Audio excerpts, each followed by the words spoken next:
지금 영상으로 보시다시피 영화 포스터 하나가 지금 여러분들에게 나가고 있습니다. 뭐 잘 알려져 있다면 잘 알려져 있고, 그렇지 않다면 대중적이지 않으니까 알려져 있지 않은 감독이라고 할 수가 있겠는데, 태국 출신 감독이죠. 태국 출신 감독이고 홍상수를 여러분들에게 2주 전에 제가 강의를 해드렸잖아요. 영화에 대한 분석을 해드리고 소개를 해드리고, 농담과 재담의 기능과 함께 홍상수 영화가 어떤 실제와의 관계를 맺고 있는지를 보르메오스의 매듭을 통해서 여러분들에게 설명을 드렸었는데, 그 홍상수 영화가 공부했던 미국의 그 시카고 아트 유니버시티인가요 하는 그 대학에서 역시 공부를 했던 아피차퐁 위라세타쿤이라고 하는 태국 영화 감독의 영화 두 편을 소개해드리면서 오늘 강의와 연결시켜 보도록 하겠습니다. 자, 보시는 바와 같이 먼저 여러분들에게 소개해드리고 싶은 영화는 메모리아라고 하는 작품인데요. 틸다 스윈튼이라고 하는 여러분 다 아시는 굉장히 유명한 배우가 주연을 맡아서 작품을 같이 했던 그런 영화인데, 2022년에 개봉이 되었던 영화이고 심사위원 대상을 받은 영화입니다. 작품입니다. 물론 이전에 아피차퐁 위라세타쿤의 작품 중에는 엉클분미라는 작품이 있고, 그 작품은 황금종려상을 받았죠. 황금종려상의 최고의 영예를 안았던 작품이 엉클분미라는 작품이고, 지금 이 메모리아라고 하는 작품은 제 생각에는 그것보다는 조금 더 대중성을 갖고 있는 작품이라고 할 수가 있는데, 대중성이라고 해봤자 여러분들이 아마도 보시게 된다면 일반적인 영화, 대중적인 영화하고는 너무 거리가 멀다, 이건 영화이기보다는 어떻게 보면 좀 현대미술과 같다라는 느낌을 받게 되실 수도 있겠는데, 어쨌든 그런 작품들이 대부분이긴 하지만 그 중에서도 이 메모리아라고 하는 작품은 뭐 스토리의 전개라든지 어떤 편집이라든지 하는 것들이 조금 더 어쨌든 다른 작품보다는 대중성을 갖고 있다, 일말의 대중성이라도 갖고 있다라고 여겨질 수 있는 그런 영화인데, 만약에 여러분들이 이 영화를 지금부터 제가 설명을 드리고자 하는 이 영화를 감상하시고자 한다면, 엉클분미라고 하는 작품은 유튜브에 무료로 공개가 되어 있어요. 흥미롭죠. 이 메모리아는 유료로 여러분들이 감상을 하실 수가 있는데, 유튜브에 역시 작품이 있어요. 자, 그럼 말씀을 드리겠습니다. 왜 제가 이 아피차퐁 위라세타쿤이라고 하는 이 영화 감독의 작품을 여러분들에게 소개해드리면서 오늘 강의의 마무리를 짓고자 하는지 여러분들이 한번 가늠해 보시기 바랍니다. 먼저 영화에 대한 이야기를 좀 하겠습니다. 구체적으로 영화가 어떤 스토리를 가지고 있고 어떤 작품인지를 구체적으로 여러분들에게 말씀을 드리도록 하겠습니다. 자, 이 메모리아라고 하는 영화는 이 틸다 스윈튼이라는 이 여자 배우가 콜롬비아의 보고타에서 아침에 일어나는 장면으로부터 시작을 해요. 거기에 살고 있는 사람인데 미국인으로서 거기에 살고 있다라는 그런 설정인 것 같아요. 자, 첫 장면이 이렇습니다. 틸다 스윈튼이 잠을 자다가 갑자기 무슨 소리를 듣습니다. 그게 이 사람의 머릿속에서만 나는 소리인지 아니면 실제로 어디선가 났던 외부에서의 공간에서의 사운드였는지는 알 수가 없어요. 어쨌든 빵 하는 소리가 들려요. 그리고 나서 잠시 있다가 여자 주인공이 자리에서 일어나죠. 일어나서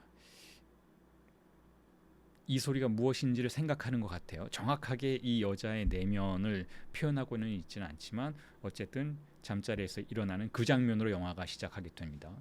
그리고 나서 두 번째 장면은 병원 장면입니다. 병원에 이 여자 주인공의 여동생으로 추정되는, 여동생인 것 같아요. 여동생으로 추정되는 이 인물이 병원에 입원해 있고 거기서 잠들어 있는데, 그것 병석을 지키고 있는 모습으로 틸다 스윈턴이 옆에 앉아서 스마트폰을 보고 있어요. 그리고 나서 이 여성이 깨어나서 이렇게 얘기를 해요. 꿈을 꿨다라고 얘기를 하죠. 꿈을 꾸었는데 무슨 꿈인가 하면 개의 꿈을 꿨다고 하죠. 강아지의 꿈을 꿨다고 하는데 그러면서 과거에 있었던 에피소드 하나를 말해주죠. 자기가 길거리에서 차에 치였는지 다친 개를 한 마리 발견을 하고 그 개를 병원에 데리고 갔었다는 거예요. 그런데 병원에 데리고 가서 어떻게 해야 할지, 치료를 해야 할지, 아니면 뭐 안락사를 시켜 주어야 하는 것인지 어쨌든 상담을 하기 위해서 집으로 돌아왔어요. 그리고 나서는 갑자기 아프기 시작했다라는 것이죠. 그리고 나서 이제 병원에 이송이 된 거죠. 그러면서 이런 얘기를 합니다. 이 여자가 내가 이렇게 갑자기 아프게 된 것은 그 개의 저주를 받아서이지 않을까라는 그냥 지나가는 말투로 그런 이야기를 하죠. 왜냐하면 개를 병원에 두고 그냥 자기는 와버렸으니까 어쨌든 다시 돌아갈 생각이긴 했지만 자기는 와버렸으니까 걔가 그걸 보고 저주를 건 것은 아닐까 뭐 이런 얘기를 해요. 그리고 갑자기 열병에 걸리는 거죠. 물론 그리고 나서 다시 낫습니다. 이게 뭐 이렇게 심각한 상황까지 가지는 않고요. 자, 이 장면이 두 번째 장면이에요. 그리고 나서 또 다음 장면이 이어지죠. 다음 장면은 틸다 스윈턴이 거리를 걷다가 보고타의 시내를 걷고 있다가 갑자기 또 빵 소리를 들어요. 그리고 나 그 소리에 이 남자가 길을 가던 다른 행인의 한 남성이 반응을 하죠. 다른 사람들은 가만히 있는데 이 남성만 갑자기 뛰기 시작합니다. 물론 빵 소리가 난 그 직후에는 엎드렸어요.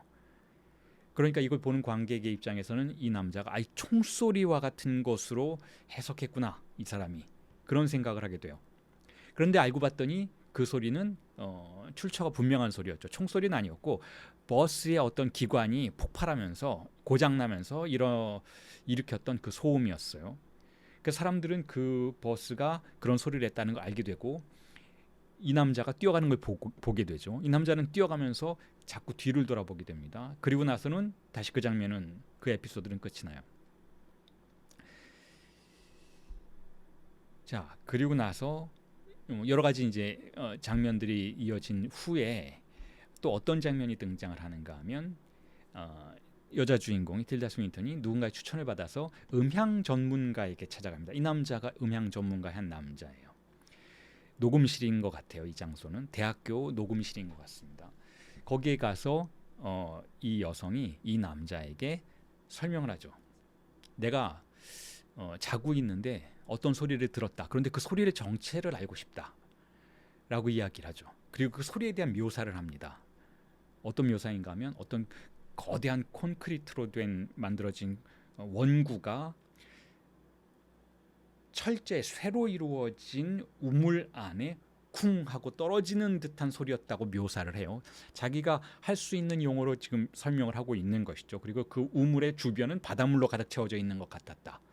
그러니까 이 여성이 그걸 보고 말하는 게 아니라 소리의 감각만 가지고 지금 묘사를 하는 거예요. 그런데 여기서 한 가지 덧붙일 점은 이 장소가 콜롬비아라는 거예요. 그리고 이 남성은 콜롬비아 남성이라는 것이죠. 그래서 이 남성은 콜롬비아 언어를 하는 사람이기 때문에 틸다 스윈턴은 자기가 할 수 있는 스페니쉬를 잘 못하는데 그럼에도 불구하고 그 최소한의 스페니쉬를 다 동원을 해서 자신이 어떤 소리를 들었는지를 이 남성에게 설명을 해주니까 이 남성이 그 정보를 조합해서 여러 가지 음향 효과들, 영화에서 쓰이는 그런 음향 효과들을 조작을 해서 이 여성에게 그 음향에 가장 가까운 소리를 만들어주는 과정, 그 장면을 보여주고 있어요. 그런데 이 장면 직전에 이 틸다 스윈턴이 이 녹음실로 들어갔을 때 이 남성은 다른 작업을 하고 있었죠. 어떤 작업인가 하면 클래식 음악에 녹음을 하는 작업이어서 클래식 음악의 그 사운드를 다듬는 작업을 하고 있었어요. 교향곡 같은 그런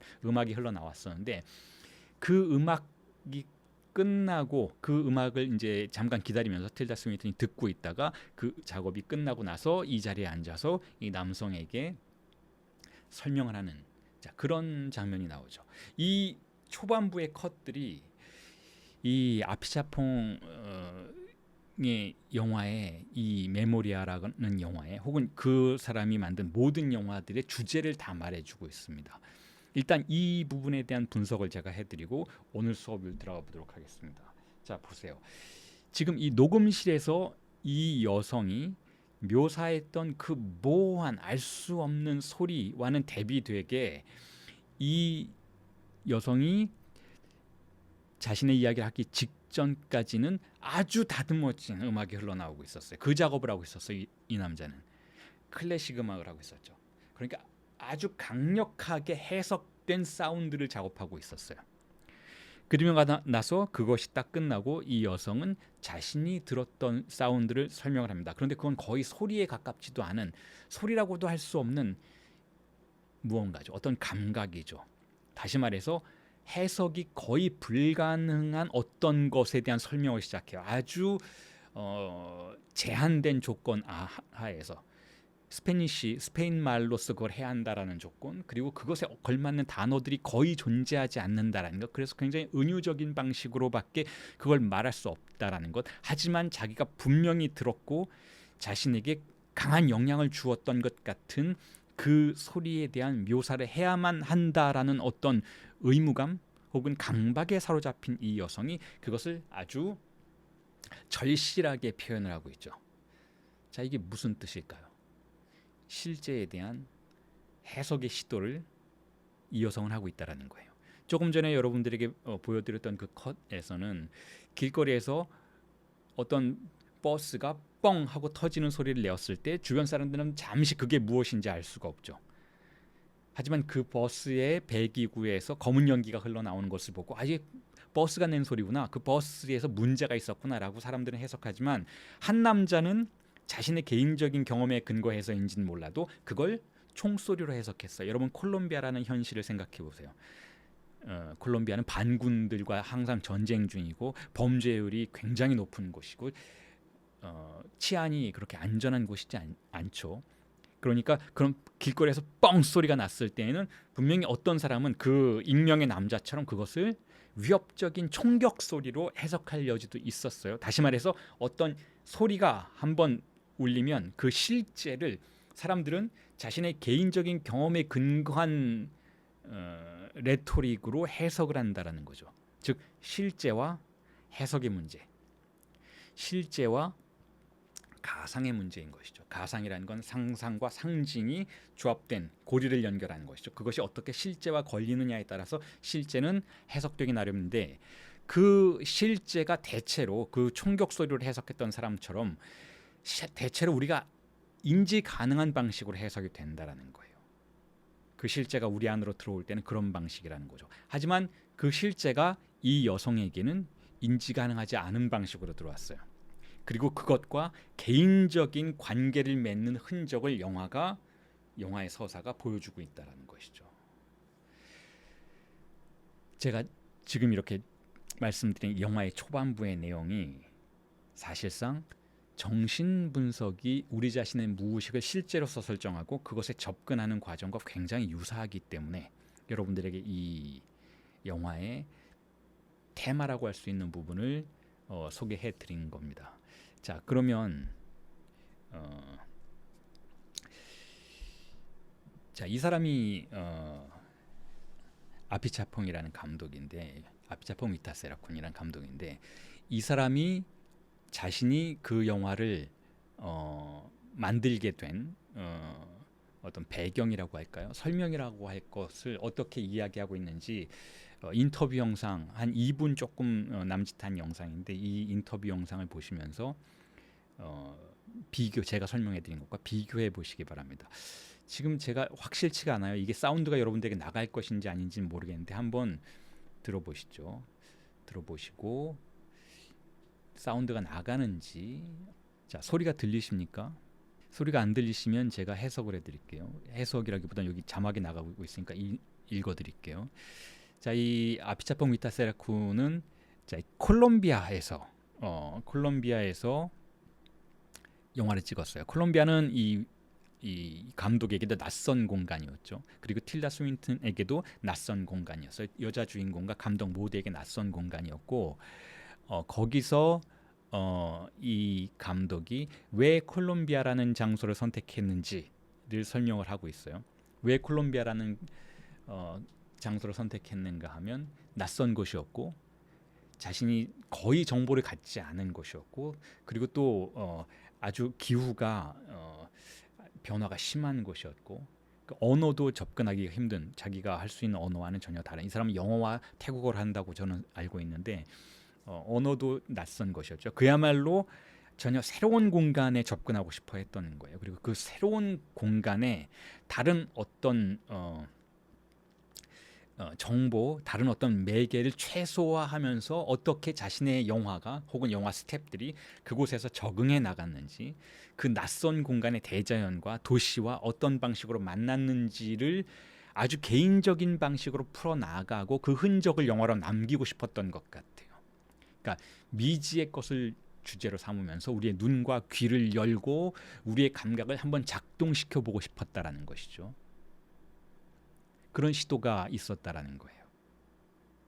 자, 이렇게 해석이 된다라는 거예요. 그래서 제가 해석하는 게 아마 저는 아주 정확할 것이라고 믿고 있는데, 이 감독은 그래서 실제에 대해서, 실제라는 대상에 대해서, 실제, 우리 모두의 실제는 우리의 신체인 것이죠. 그 영화 감독에게는 실제란 자신이 만나는 그 공간과 시간인 것이죠. 자, 그 공간과 시간에 접근할 때 우리는 대체로 매개체를 가지고 있어요. 매개체라는 건 그곳에 대한 정보, 그곳에 대한 어떤 영화라면 어떤 여행이라면 어떤 가이드를 받는다든지. 그런데 이 감독은 이 가상의 매개체, 상징과 상상이라고 하는 그 매개체를 최소화시키면서 자신의 영화 경험이 어떻게 그 실제와 연결되는지를 보여주고 싶었다라는 거예요. 그러니까 그 실제를 일종의 실제를 즐기는 것이잖아요. 영화를 찍는다라는 것은 그 영화 배우가 거기서 경험하게 되는 그 기후와 날씨와 시공간과 그 도시와 그 정글과 그 감각들을 즐긴다는 것이잖아요. 그 실제를 증환의 형태로 추출한다는 거죠. 거기서 배우가 말을 던지고 그 공간에서 던져진 말과 그 말의 방향과 이미지들을 촬영해낸다라는 것이죠. 그리고 그것을 추출해낸다라는 것이죠. 영화를 나중에 여러분들이 보시면 아시겠지만 이 영화에서는 컷이 굉장히 적어요. 다시 말해서 롱 테이크가 길다라는 것이죠. 그래서 영화를 보게 되면 어떤 느낌까지 드는가 하면 이거 내가 잘못 눌러서 뭔가 영화를 정지시킨 거 아니야? 라는 생각까지 들 정도로 움직이지 않는 피사체를 계속해서 영화의 카메라가 찍고 있는 그런 방식의 화면들이 굉장히 많이 등장을 하죠. 그리고 컷이 굉장히 적다라는 거. 예를 들면 뭐 분석가들에 의한다면, 평론가들에 의한다면 보통 이 아피차퐁의 영화에서는 100컷 정도의 장면들이 등장한다라는 거예요. 100컷 정도. 영화가 2시간이 넘지만 100컷 정도. 보통 헐리우드 영화는 뭐 1000컷, 몇천 컷, 수만 컷으로 이루어진 굉장히 다각도로 화면들이 조각조각 나뉘어지고 편집되는 경향을 볼 수가 있는데 이 아피차퐁의 영화는 그보다는 훨씬 적은 컷을, 그러니까 피사체를 오래 보여준다는 것이죠. 오래 보여준다는 건 매개를 적게 한다는, 감독의 매개, 중개 혹은 그것을 처리하는 과정을 상당히 줄였다라는 것이죠. 그리고 가능하면 그것을 날 것 그대로 보여주려고 하는, 어떻게 보면 다큐멘터리 영화에서나 볼 수 있는 그런 접근법을 시도하고 있다라는 것이죠. 그런 의미에서 저는 그 영화가, 이 감독이 영화를 다루는 방식이 실제를 증환의 형태로 추출한다라는 생각이에요. 실제를 증환의 형태로 추출한다라는 것은 실제를 가장 개인적인 방식으로 표지하고, 그러니까 이전에 존재하는 어떤 영화의 문법이라든지 사회적인 언어들이 개입하는 것을 최대한 차단하고, 의미들이 그것을 둘러싸는 것을 최대한 차단하고, 아주 개인적이고 의미와는 상당히 분리되는 기표들만을 던지는 형태로 실제를 추출한다는 뜻이죠. 하지만 그것이 증환의 역할을 할 수 있다는 것은, 쌍톰의 역할을 할 수 있다는 것은 이 감독의 아주 개인적인 그 경험이 결국은 공개되어서 이렇게 뭐 한국이라고 하는, 코리아라고 하는 아주 먼 곳에 있는 독자 혹은 아주 먼 곳에 있는 시청자와도 만날 수 있다라는 것은 이 감독이 자신의 감독으로서의 정체성을 갖게 된다는 뜻이잖아요. 하나의 영화가 이 감독을 사회 안으로 끌고 들어와서 우리에게 공론장 안에서 우리가 귀 기울일 수 있도록 만든다라는 뜻이잖아요. 그러니까 그런 의미에서 제가 우리 수업의 첫 번째 시간에 말씀을 드렸던 제임스 조이스가 어떻게 자신의 언어를 증환으로 만들어서 자신의 보로메우스의 3개의 원환을 연결시킬 수 있었는지를 설명해 드렸던 그 과정을 이 감독도 그대로 밟고 있다라는 거죠. 그런데 물론 이 감독은 뭐 조현병자는 아니지만, 정신병자는 아니지만, 어쨌든 이 감독이 자신의 영화를 증환의 형태로 만들어내는 과정들을 볼 수가 있다는 거죠. 그런 의미에서 이게 저는 영화를 우리가 이렇게 파악해 볼 수 있다라는 생각도 하게 됐어요. 영화를 증상으로 파악할 수 있다는 거죠. 영화가 하나의 증상이다라는 거예요. 영화가 증상이라는 건 무슨 뜻인가 하면 실제를 우리 안으로 가지고 들어올 수 있는 그런 영화. 물론 거의 증상적이지 않은 영화들도 있죠. 그야말로 헐리우드 영화 혹은 그냥 오락 영화라고 우리가 부르는 거. 다시 말해서 우리가 이미 알고 있는 그 입맛을 조합해서 만들어낸, 그래서 아주 즐기기는 좋지만, 일종의 킬링 타임 용어로 즐기기는 좋지만 새로움에 대한 경험을 할 수 없도록 만드는 영화. 왜냐하면 새로움은 언제나, 진정한 새로움은 언제나 우리에게 불안과 부담감을 주는 것이니까, 그런 새로움, 우리의 상징계 바깥에 있는 것, 즉 실제에 대한 경험을 완전히 배제한 영화들은 증상으로서의 영화라고 볼 수가 없죠. 그냥 그것들은 그냥 의미들을 즐기는 영화인 것이죠. 아주 협소하고 폐쇄적인 쾌락을, 안전한 쾌락을 우리에게 가져다 주는 것이죠. 하지만 증상으로서의 영화라는 것은 실제를 상당 부분 우리 안으로 끌고 들어와서 우리가 살고 있는 가상의 세계, 상징과 상상이 얽혀 있는 이 가상의 세계를 때로는 위협할 수도 있고, 혹은 잠시 그 가상의 세계를 잊게 만들어 줄 수도 있는, 혹은 우리를 불안하게 만들 수도 있는, 혹은 우리를 지루하게 만들 수도 있는. 지루하다는 건 뭔가요? 우리가 방어한다라는 뜻이죠. 실제에 대해서 우리가 지루해한다라는 것은 우리가 그것을 이미 알고 있는 것이거나 혹은 의미 없는 것으로 파악하고 보고 싶어하지 않는다라는 뜻이에요. 그런데 여러분, 그게 우리가 사실은 이 아피차퐁 위타세라콘의 영화를 보면은 느끼는 어떤 부정적인 형태의 감정이기도 하죠. 지루하게 느껴진다라는 거예요. 지루하다라는 건 다시 한번 말씀드리지만 거기에서 의미를 찾지 못한다라는 것이죠. 그런데 여러분, 진정으로 새로운 것에는 의미가 없죠. 의미는 이미 우리가 알고 있는 영역에서 만들어지는 거예요. 그러니까 그것이 의미로 완전히 사로잡힌다라는 뜻은 무엇인가 하면 우리가 이미 알고 있는 세계에서 통용되는 산물이라는 뜻이죠. 그런 의미에서 이런 증상으로서의 영화 혹은 증환의 형태로 추출된 이런 영화들은 지루함을 느끼게 만드는 영화인 것이죠. 그런데 우리가 그걸 지루함으로 느끼지 않는 순간 우리는 그 영화에 빠져들게 돼요. 우리가 거기에 의미가 존재하지 않는다라는 것, 우리가 알아볼 수 있는 의미가 존재하지 않는다라는 것을 수용하는 순간 영화는 강력한 힘을 발휘하죠. 그 이미지는 굉장히 강력한 인상을 남기게 돼요. 그래서 이런 영화들을 우리 일반 관객들이, 여러분들처럼 우리 일반 관객들이 보게 되면 이런 경험의 느낌, 이런 증언을 한 경우들이 굉장히 많습니다. 영화를 볼 때는 좀 지루하고 힘들었다라고 말씀을 해요. 왜냐하면 우리가 알고 있는 쾌락을 주지 않으니까. 자, 그런데 그 영화가 자꾸 생각난다라는 감정을 갖게 되죠. 볼 때는 지루했어요.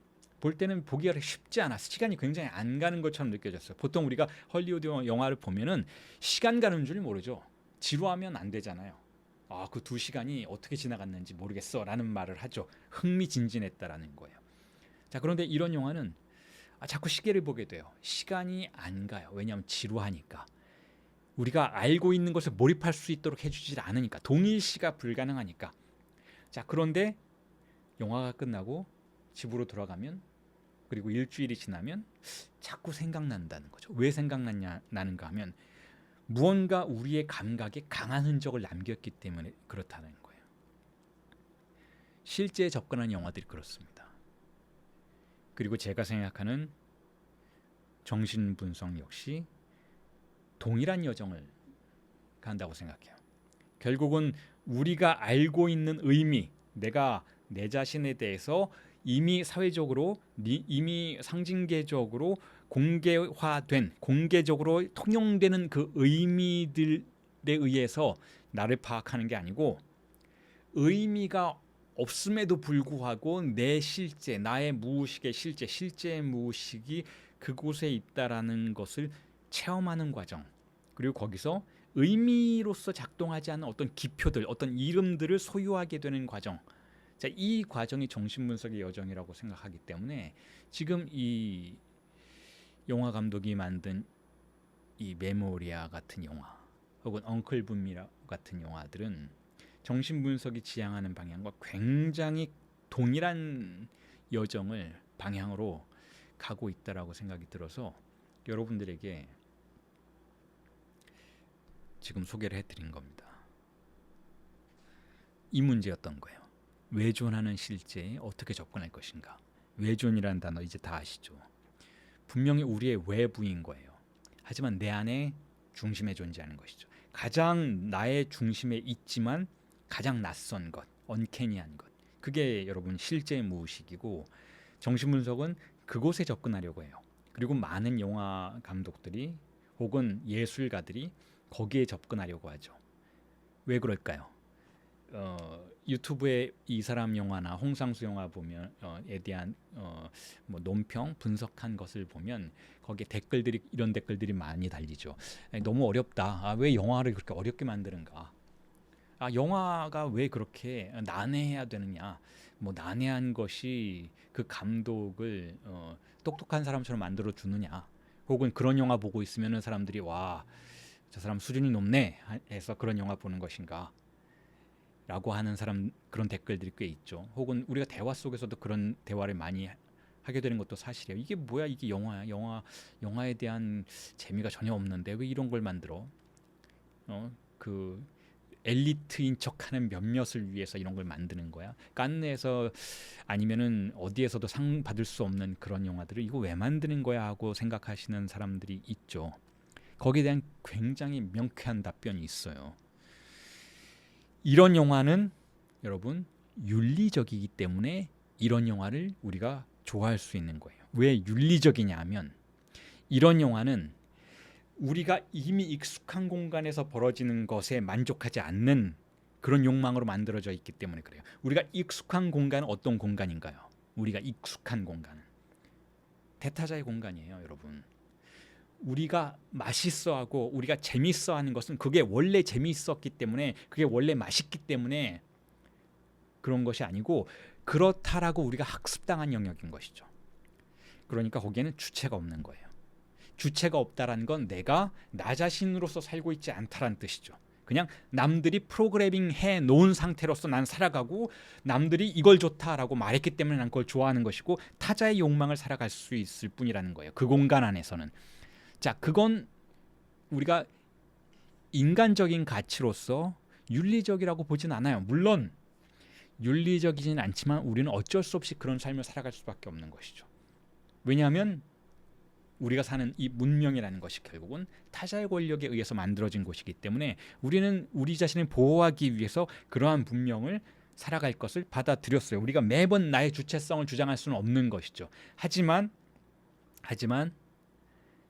어떤 사람들은, 어떤 영화는, 어떤 정신 분석은 진짜 주체는 무엇일까라는 고민을 하는 그런 실천을 하고 있어요. 어떤 문학은, 어떤 미술은, 어떤 음악은 그런 고민을 하고 있다라는 것이죠. 진짜 주체는 어디에 존재하는가? 가짜 주체가 존재하는 곳 바깥에 있겠죠. 가짜 주체는 어디에 있는가? 대타자가 있는 공간에 가짜 주체가 만들어지고 있어요. 그러니까 대타자의 공간 바깥을 경험해 보려고 노력하는 것. 자, 이게 우리는 윤리적이라고 보는 것이죠. 그리고 그곳에서 우리가 느껴지는 어떤 감각의 만족, 그것을 우리는 실제의 만족이라고 부를 수 있고 그것을 우리는 진실한 만족이라고 부를 수가 있어요. 그러한 만족을 만들어내어서 관객에게 그 경험을 공유하려고 하는 영화 감독. 자, 그런 감독이 이 아피차퐁 위타 세라쿤과 같은 감독이에요.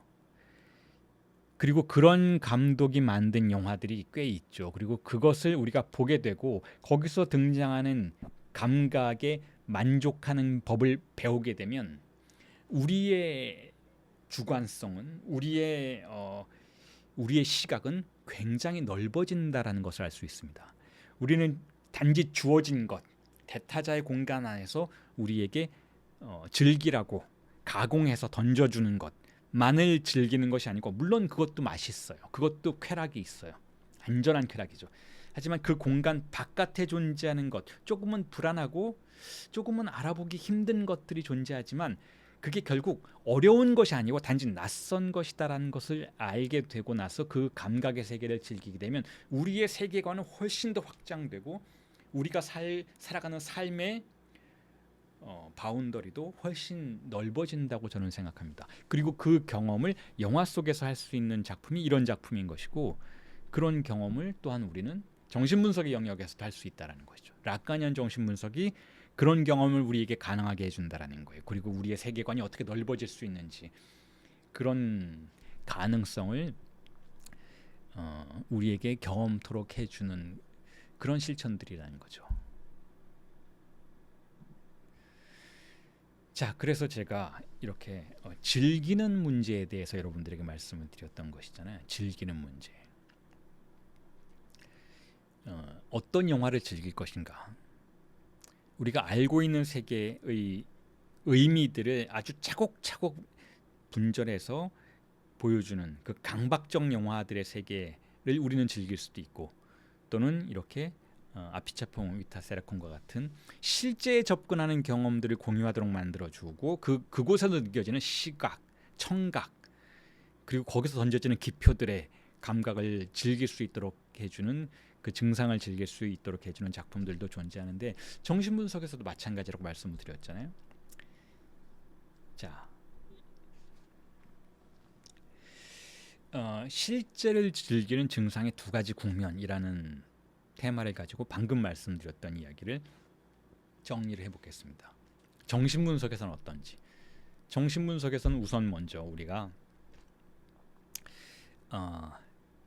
무의식을 즐기기는 즐기지만, 우리가 정신분석에서 하는 일은 결국은 어떤 것을 즐기는 행위인데, 향유하는 행위인데, 첫 번째 국면에서는 분석적인 증상을 즐긴다라고 표현을 할 수 있어요.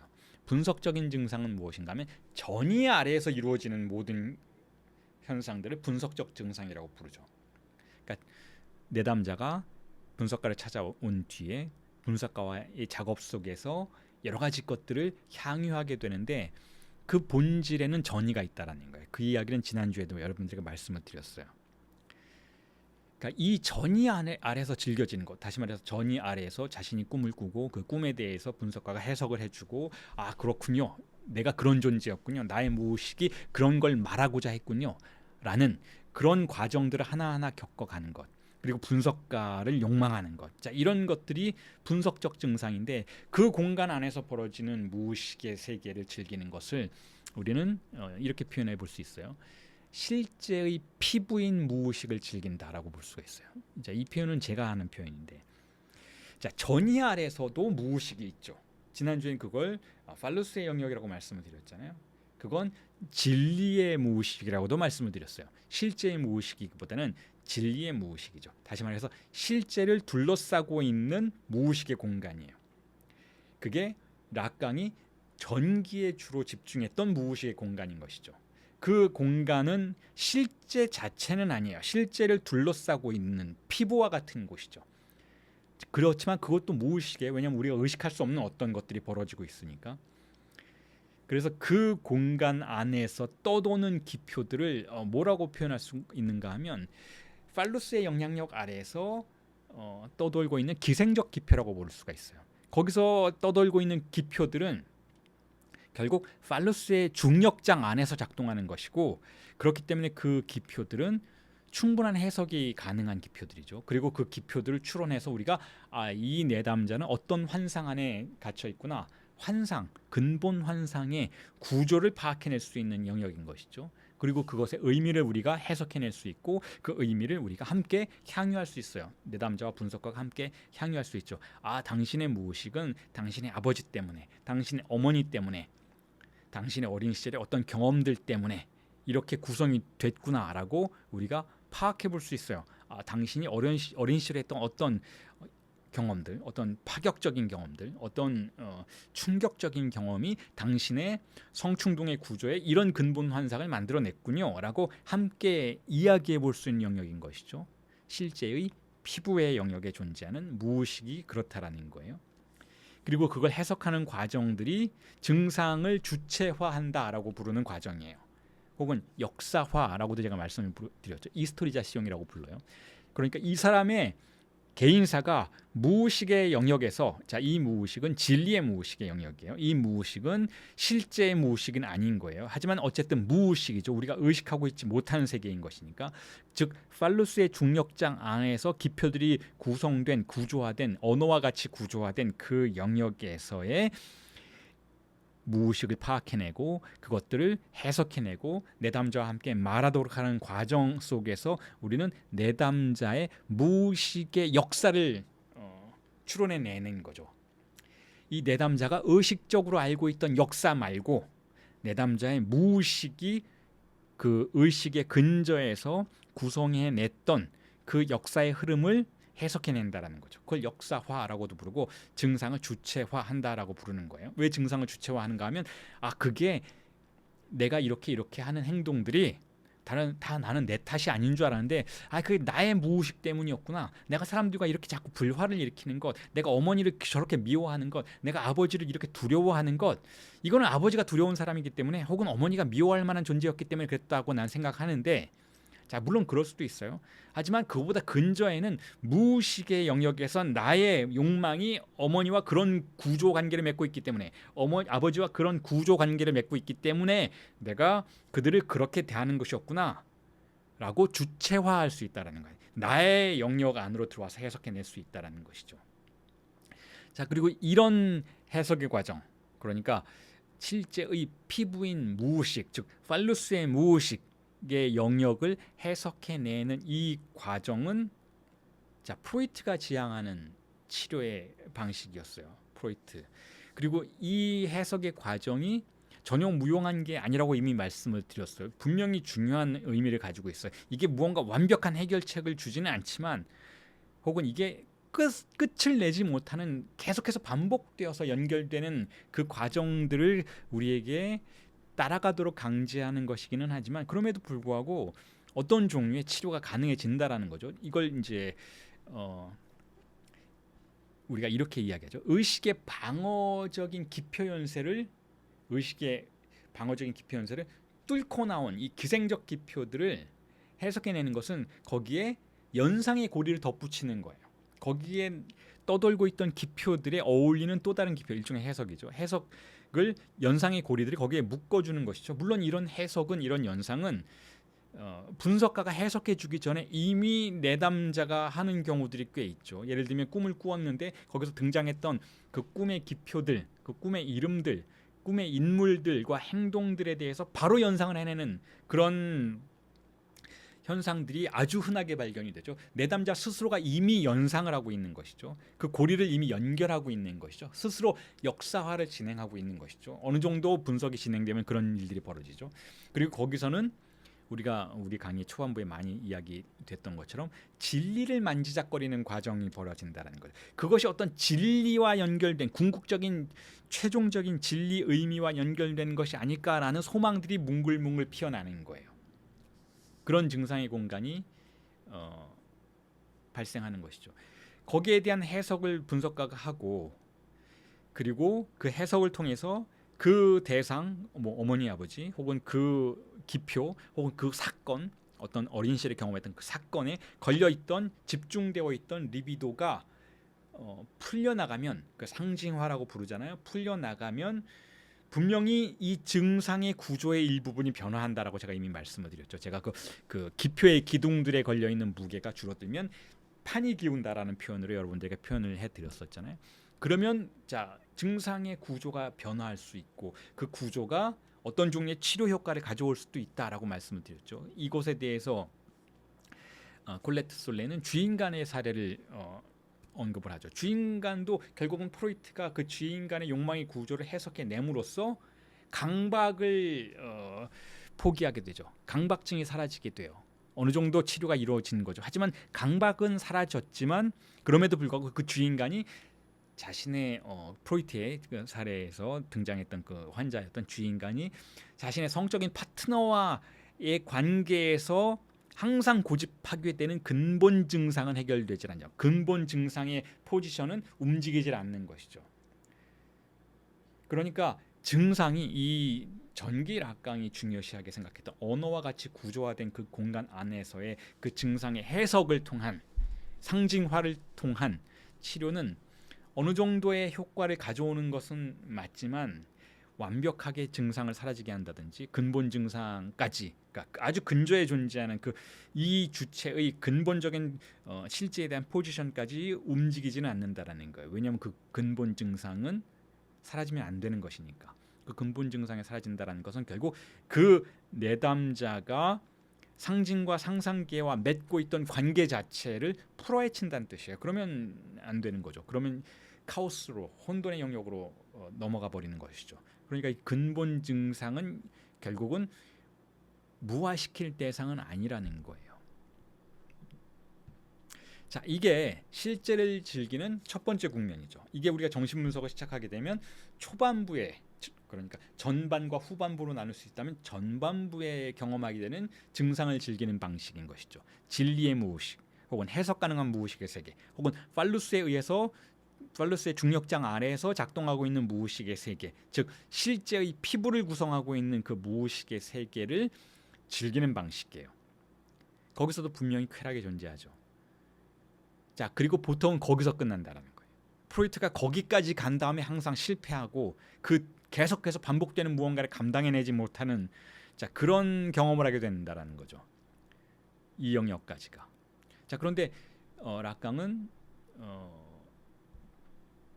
후기에 두 번째 공간을 이야기하고 있어요. 실제 증상도 분명히 우리가 즐길 만한 대상이라는 거예요. 조금 전에 아피차퐁 위타세라쿤의 영화를 우리가 즐길 수 있다, 몇 가지 조건들만 받아들이면 우리는 즐길 수 있다라고 말씀드렸던 것처럼 몇 가지 조건이었나요? 무엇이었나요? 그 조건이 의미가 통하지 않는다라는 걸 우리가 받아들인다면, 우리가 의미가 통하지 않는 이미지를 보는 걸 굉장히 힘들어해요. 우리는. 왜냐하면 우리는 의미의 안정된 공간 안에서 살아가고 있으니까. 그게 현대 미술이 되었건 혹은 이 아피차퐁 위타세라쿤의 영화가 되었건 어떤 작품, 어떤 현상에서 의미가 안정적으로 연결되지 않는 대상을 보는 것을 굉장히 힘들어해요. 그리고 어떤 증상이 의미 없이 등장했을 때에도 그걸 우리가 감당해내지 못하고 분석가를 찾아와서 의미를 찾아달라고 요구를 하는 것이잖아요. 자, 그런데 그 의미가 존재하지 않아도 그건 중요한 것이고 가치 있는 것이고, 그게 오히려 더 우리의 삶을 진실하게 만들어준다라는 그 조건을 받아들인다면 아피차퐁 위타세라쿤의 영화를 우리가 즐길 수 있다라고 말씀을 드렸잖아요. 정신분석도 마찬가지고 우리 자신의 존재에 대해서도 마찬가지라는 거예요. 그게 바로 실제 증상을 즐긴다라는 개념인 것이죠.